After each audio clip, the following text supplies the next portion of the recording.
What is going on, guys? GregglesTV. This is the Vankyo MatrixPad Z1 7-inch tablet. It actually runs Android 8.1 Go edition, which is like a simplified version of Android operating system. It basically makes it slim and trim to run on tablets and phones that are really light with specs, and this is very light with specs. And just to go over some of the simplified specs, it has 32 gigabytes of internal storage. You can throw a micro SD card in there at the top, which will allow you to get an additional 128 gigabytes of storage. You probably can't see because it's kind of dark, but up here there's going to be a headphone jack, there is a micro SD slot, and then there's a micro USB port to charge it up.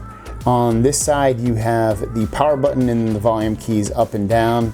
And that is it. There's nothing else on here. There's a camera on the back, which is 2 megapixel, and a camera on the front, which is also 2 megapixel, but it does not record video. It only takes photos, so keep that in mind. Also, only 1 gigabyte of RAM on the tablet, and the battery inside is 2500 milliamps, which gives you about 8 hours. That would be the best according to this, but you get about 8 hours of battery life with this, but more or less, if you were doing videos and stuff, it's gonna be much less than that, 3 to 4 hours, if that.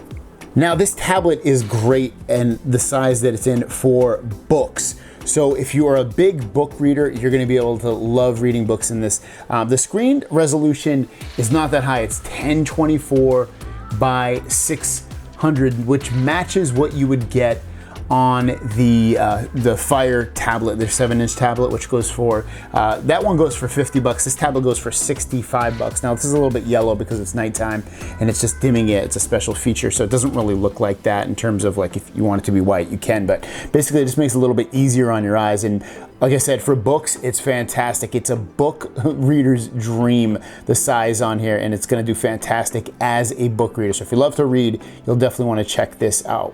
Another thing you might want to do on here is watch videos. Now, this tablet is not a speed demon, so loading up apps, you can see YouTube takes a little bit of time to load up on here, but it will play. And this is the video playing in 720p. Looks decent, especially for a non-HD screen. The audio, it's okay, not that loud.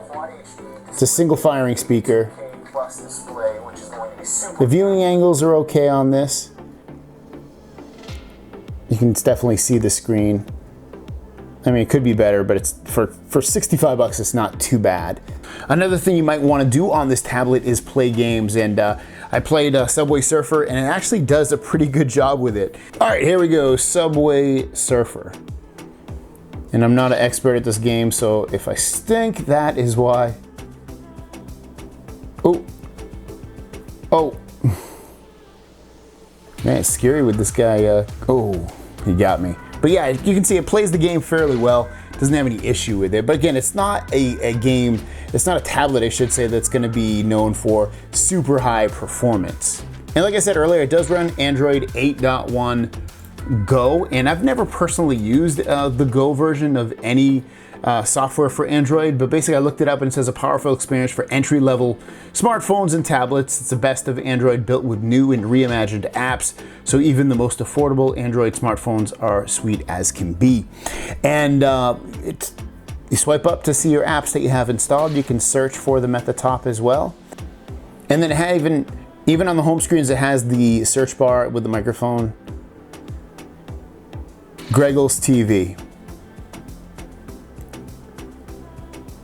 And it'll search just like anything else for GregglesTV or whatever you're looking for on there. You'll see the bottom too is a little bit interesting. You have a volume key here. Thought this was kind of funny. And you have a volume up as well. You also have a back button, home button, and then recent apps button. So your recent apps, when they pull up, are going to be up and down. They're not going to be sideways the way they are on most other devices. Also, when you swipe down from the top, you're going to have your quick toggles for everything from Wi-Fi, Bluetooth, do not disturb.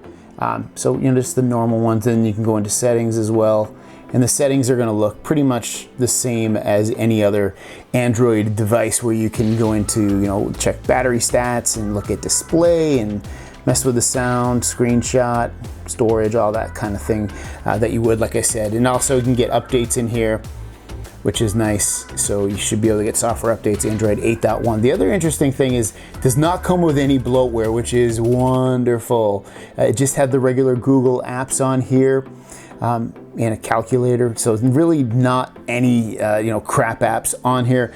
It does have a camera, like I said. I wouldn't probably take any photos with it. It doesn't do video, like I said, but you can see I'll open up some photos that I took. So these are some photos that I took with this. That was with the front camera. It's okay. I mean, you can definitely get a photo out of it. This is with the controller with the light on. When I turn the light off, you can see it doesn't really have good dark light photos in there. So overall, this tablet is going to be great, I would think, for somebody that loves to read books, that doesn't want to spend a lot. Compared to the Fire tablet, I'd honestly probably go with this one just because I like regular Android better.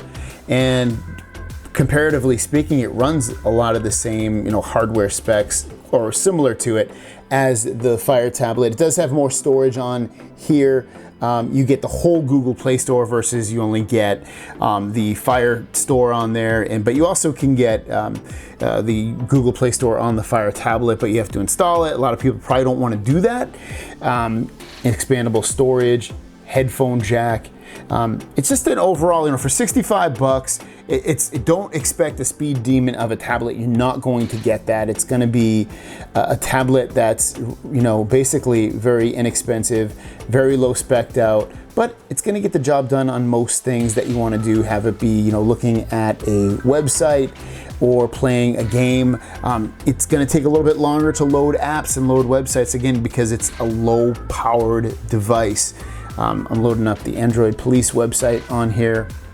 And once it gets loaded up though, it does a pretty good job of just being able to look through the website. It's not gonna, you can't compare this to a Galaxy S10 or a high-end Galaxy tablet or iPad or something like that. It's not what it's going against. It's going against the Fire tablet, which if you're looking for a similar spec'd out device, but this one's a little bit higher spec'd out, you can get this for a few dollars more, $15 more. You can get this tablet. So if you want to pick it up, I'll link it down below. If you have any questions or comments, leave those down below. Thanks for watching, guys. I'll see you down the road. Peace.